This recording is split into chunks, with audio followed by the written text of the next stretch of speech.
So in this video we discuss how to create a capital letter L inside a circle using some keyboard shortcut method. For doing this you must simply go to your computer keyboard, and there you can see this is the number lock. You must turn on the number lock.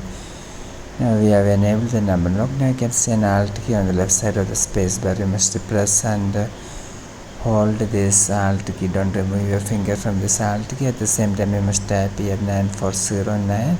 After typing 9409 you can release your finger from this Alt key. You can see that the capital letter L inside the circle we have created. One more method is also there for creating this, and for doing this you must just simply type like this 24C1. So after typing like this 24C1 you must press these two keys, Alt key and S key at the same time. Then this is the best shortcut of this video. See you for more videos. Subscribe. Thank you.